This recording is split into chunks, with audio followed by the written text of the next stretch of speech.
You are welcome to this second session. And for this second session, we are going to work examples on vectors. To take typical examples of how to calculate the direction of a vector and the magnitude of a vector.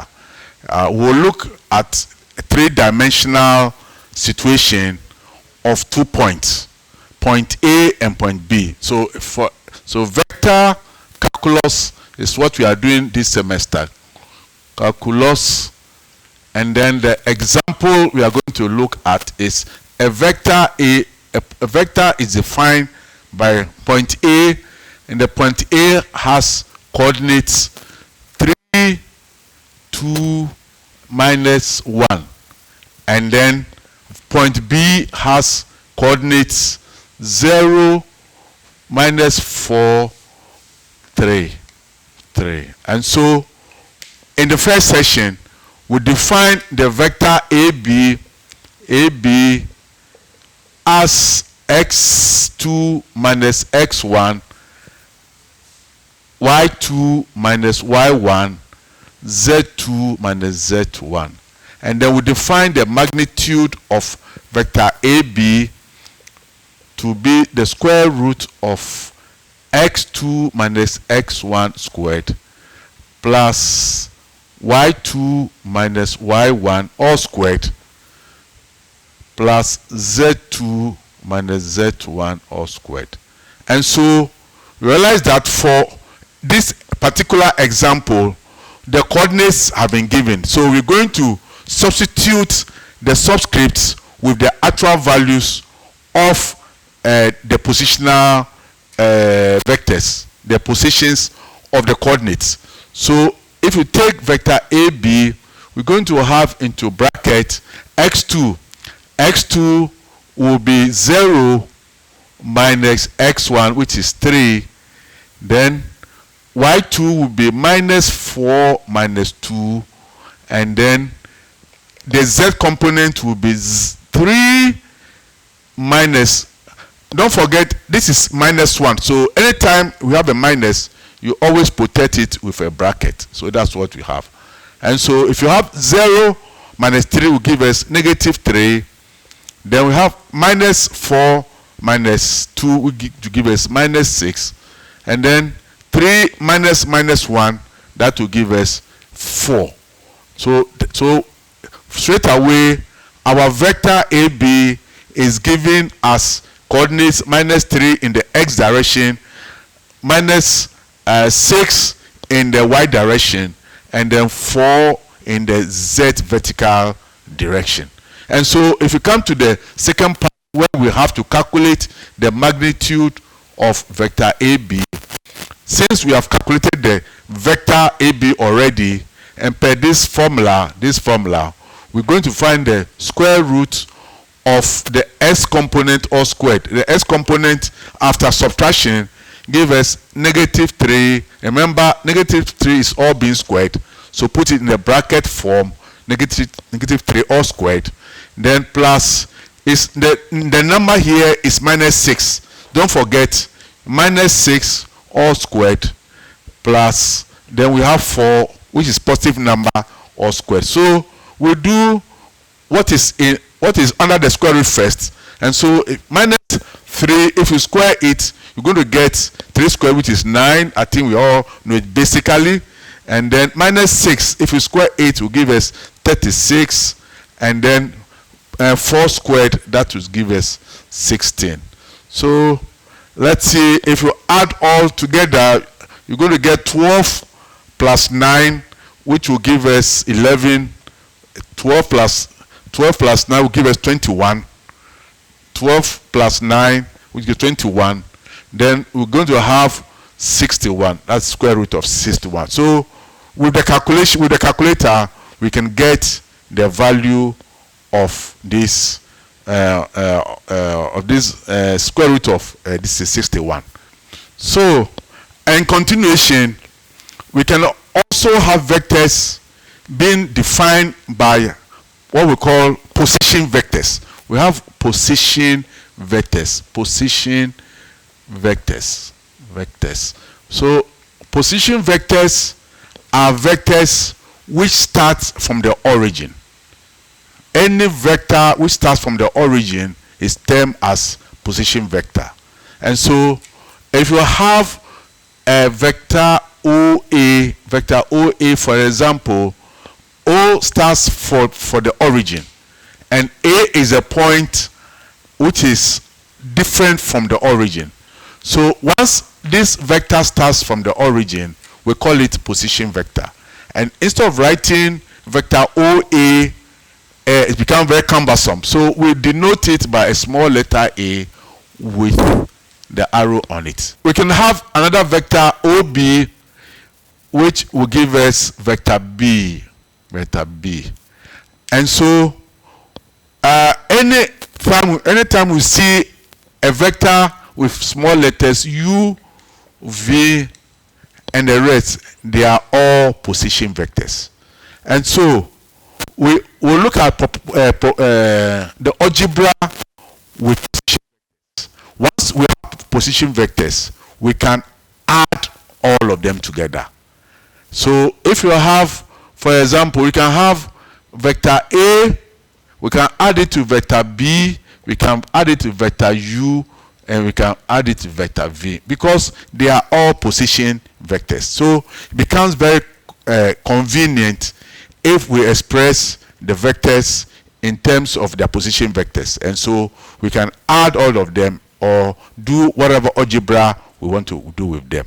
And so if, for example, if you have vector A, which is made up of 1, 3, 4, vector B, which is made up of -4, -2, and 0, and vector U, which is made up of let's say -1, -2, and 3.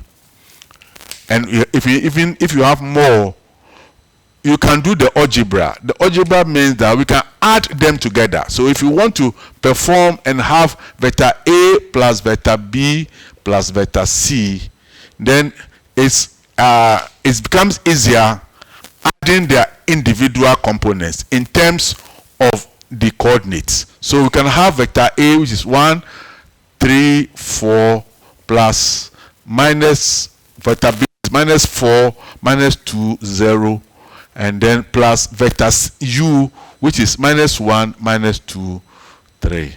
And so when you add them, we add them by each component. So if you take the first A, its component is 1, add it to the second one, its component is -4, put it in a bracket, and the last one plus -1, right? And then we finish with the S component. You come to the Y component, you're going to have, in this case, 3 is here, add it to -2, then add it to -2. And then the last component is the Z component, where you have to add them together, 4 plus 0 plus 3. And that completes the vector A plus B plus C. And so let's do the arithmetic out of it. If you remove the brackets, positive times negative is negative, positive times negative is negative. So we're going to have 1 minus 4 minus 1, and that will give us -4, right? And then this one will give us 3 minus 2 minus 2, and that will give us -1. And then the last one will be 4 plus 0 plus 3, that will give us 7. And so now we've been able to find the vector A plus B plus C. And then we learn from the first presentation that vectors are defined by two components, which is the direction and the magnitude. What we have calculated so far gives us the value of the direction. Now we're going to now define the magnitude. And as we said in our earlier video, the magnitude of vector A plus B plus C is going to be the square root of the square of each of the components. So we take minus negative 4, you square it, plus negative 1, you square it, plus 7, then you square it. And that will give a square root of, negative 4 squared will give us 16, plus negative 1 squared will give us 1, plus 7 squared will give us 49. So if you add all under the square root, you're going to have 50 plus 16, that will give us 66. So you use your calculators, and then you calculate the square root of 66. And so to recap, we can add position vectors. That's vectors which start from the origin, and because we put all the vectors in position vectors, we can do a lot of things with the vectors. You can add all of them, you can even subtract them, and then eventually whatever value you get, you can always see the direction and then calculate from the direction the magnitude of the vector. We'll take another example where in this case we'll have the vector where we can take the same example, but in this case we're going to have a situation, we're going to subtract b and vector c from vector a. So we can do that quickly, and then we will wrap up on the use of position vectors. So let me take this one off, and then as I said, we're going to have, if we are asked to find vector a minus vector b minus vector c, the same thing. You put vector a, which is 1, 3, 4. Then in this case, subtract vector b, which is negative 4, negative 2, 0, and then you subtract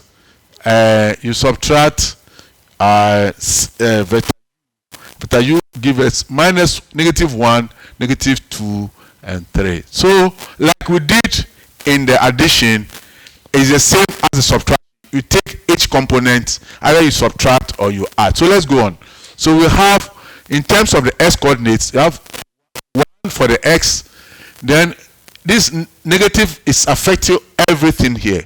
So negative times negative will give us positive, right? So get plus 4. And then when it comes to this place, the negative affects all the components here. So negative times negative will give us what? Positive 1. So we finish with the x component.